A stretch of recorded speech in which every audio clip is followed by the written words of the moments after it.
ये भारतीय संस्कृति की बात नहीं है, लेकिन जवाब मांगा जाएगा। ऐसे शब्दों का खंडन करते हैं। विनाश बिल्कुल समझ लें कि वो विनाश के कगार पर खड़े हैं। चीज़ों को बोलना बहुत आसान होता है, लेकिन जब उनको देखा जाए तो बहुत मुश्किल होता है। सबसे बड़ा आतंकवादी तो वही है जो इस तरह की बयान दे करके देश प्रदेश को भड़का रहा है। महंत जी स्वामी प्रसाद मौर्य जी ने कहा है कि जितने भी भगवा के भेष में साधु संत घूम रहे हैं वो साधु संत नहीं आतंकवादी हैं। कह रहे हैं कि आतंकवादियों की भाषा बोलते हैं। ये भारत भूमि ऋषियों की है और ऋषि मुनि महात्मा आज से अनादिकाल से इस भारत भूमि में चले आ रहे हैं। किसी का अपमान करना, कड़े शब्दों का प्रयोग करना, मर्यादा के खिलाफ बोल जाना, ये भारतीय संस्कृति की बात नहीं है। हमारी भारतीय संस्कृति में इन शब्दों का प्रयोग साधुओं के लिए तो बिल्कुल नहीं किया जा सकता है, क्योंकि ना मालूम किस भेष में नारायण मिल जाए। हमारे भारत में एक कहावत है कि किसी भेष में भगवान का रूप जो है मिल सकता है, तो ऐसा कहना ये मौर्य जी के लिए बहुत महंगा है। ईश्वर के है, इनको जवाब देना पड़ेगा। ऐसा नहीं है कि अगर जो शब्द निकलेगा उसका जवाब नहीं मांगा जाएगा।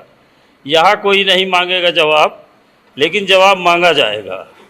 किसी के द्वारा भी यह शब्द का अगर प्रयोग किया जाता है तो उसका जवाब देना ही पड़ता है।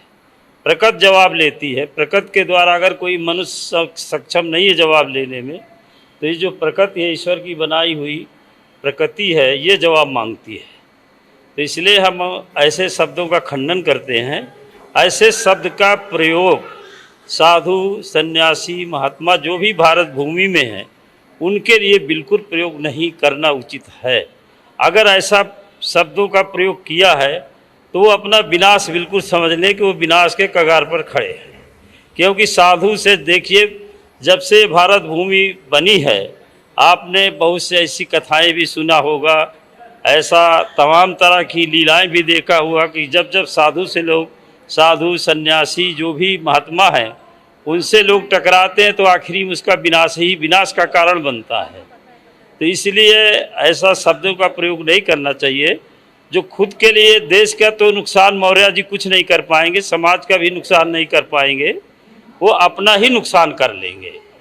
अपना भविष्य वो खराब कर रहे हैं। अपने जीवन का जो उनका भविष्य आगे जाना चाहिए उस भविष्य के साथ खिलवाड़ कर रहे हैं। और इन शब्दों का कोई ना अर्थ है, ना कोई मतलब है, ना समाज इसको कभी स्वीकार करेगा। वो भले अपने शब्दों में प्रयोग कर रहे हैं। समाज, हमारे भारत का जो समाज है, जो हमारे यहाँ के भारतीय संस्कृति है, वो कभी इन शब्दों का स्वीकार नहीं कर सकती है। और भारत भूमि है, ऋषि मुनियों की है। मान लिया अभी तक जो भी ज्ञान दिया है, पूरे ज्ञान आज भी ऋषि मुनियों का ही ज्ञान चल रहा है, महात्माओं का ही ज्ञान चल रहा है। राजनीति महात्माओं ने भी लाई है, ऐसा नहीं कि राजनीति महात्माओं ने लिखी है। साम दाम दंड भेद ये महात्माओं का दिया हुआ है। ये काल आए हैं, ये तो कल से कुर्सी में बैठ गए, बड़ी बड़ी बातें करने लगे। है कौन सा देश का उपकार किया, समाज में कुछ किया हो, कोई उपकार का कार्य किया हो, समाज में कोई ऐसा कार्य किया हो तो ये क्या कार्य की उसकी वो प्रशंसा करें कि हमने ये कार्य किया है। आप कार्य भी नहीं कुछ करते, महात्माओं का लांछन लगाते हैं, तो ये अच्छी बात नहीं है। आप अब इस्लाम में किसी का लांछन लगा दीजिए, किसी मौलवी मुल्ला को लांछन लगाइए, देखो क्या होता है। ईसाइयों में किसी का लांछन लगा दीजिए। तो ये साधुओं, ये हिंदू संस्कृति में लांछन लगा देना एक बहुत साधारण बात सी हो, क्योंकि हम लोग कोई एक्शन नहीं लेते हैं। हमारी जो संस्कृति है एक्शन की नहीं है, हमारी सुनने की आदत पड़ गई है। हम अपमान इतना सहन कर चुके हैं, इतना अपमान का घूंट पी चुके हैं कि हमें कोई उसके ऊपर असर नहीं पड़ता है, इसलिए हम कोई एक्शन नहीं लेते हैं। अगर हम भी सब जैसा एक्शन लेने लगे तो हो सकता है मौर्य जी ऐसे शब्दों का प्रयोग नहीं करते। तो हमारे यहाँ कोई एक्शन नहीं, मौर्य जी अच्छी तरह से जानते हैं कि कोई एक्शन नहीं होगा, इसलिए ऐसे शब्दों का वो प्रयोग कर रहे हैं। इन शब्दों का प्रयोग उनके लिए ही हानि का कारण बनेगा। हम इतनी ही बात कहना चाहते हैं। चीज़ों को बोलना बहुत आसान होता है, लेकिन जब उनको देखा जाए तो बहुत मुश्किल होता है। कहना बहुत आसान है कि भगवाधारी या किसी के लिए कि वो आतंकवादी कोई नहीं है। आतंकवाद सिर्फ हमारे बुरे कर्म होते हैं। अच्छाई है भगवाधारी जो भी हैं जिनको बोला जाता है, हम सब भगवाधारी हैं। क्यों? क्योंकि हम सब भगवान जी की पूजा करते हैं। हमें सब कुछ हमारे पूरे हिंदुस्तान में शांति बनाए रखी है। हमारे पूरे हिंदुस्तान में देखिए कितना अच्छा हो रहा है। अभी देखिए अयोध्या में जैसे कि राम मंदिर बन रहा है, कितना अच्छा है। अयोध्या शहर पूरे भारत में जाना जाएगा, पूरे देश में विख्यात हो गया, विदेशों से लोग वहाँ आ रहे हैं। तो ये सब भगवाधारियों का ही चमत्कार है। और भगवा तो भगवान ने धारण किया था, इंसान का तो रंग ही नहीं है कुछ भी। भगवा जो रूप है वो तो भगवान का है, तो उसको आतंकवाद बोलना तो बेकार है। आतंकवाद तो इंसान के अपने मन में छुपा हुआ है और कुछ नहीं है। बाहर से कोई भी आदमी आतंकवाद नहीं है। धन्यवाद। हमेशा की तरह इस बार एक बार फिर स्वामी प्रसाद मौर्य सुर्खियों में बने हुए हैं। हमेशा से अपने बयान को लेकर वो चर्चा का विषय रहते हैं। पहले रामचरितमानस पर उन्होंने बयान दिया था और अब कह रहे हैं कि जो भगवा धारण करके बैठे हैं साधु संत, वो सब आतंकवादी हैं। उनकी जो भाषा है वो आतंकवादी भाषा है। तमाम लोग, जनता हमारे साथ मौजूद है लखनऊ की, उनसे जानना चाहेंगे क्या सही लगता है आपको, क्या लगता है? सबसे बड़ा आतंकवादी तो वही है जो इस तरह की बयान दे करके देश प्रदेश को भड़का रहा है। अच्छा। दंगों की आग में झोंकना चाहता है। हाँ। वो नेता, अब उसकी नेतागिरी हो गई खत्म, तो क्या करे? तो ऐसे ही मुद्दे उठाओ जिससे देश में दंगा भड़के।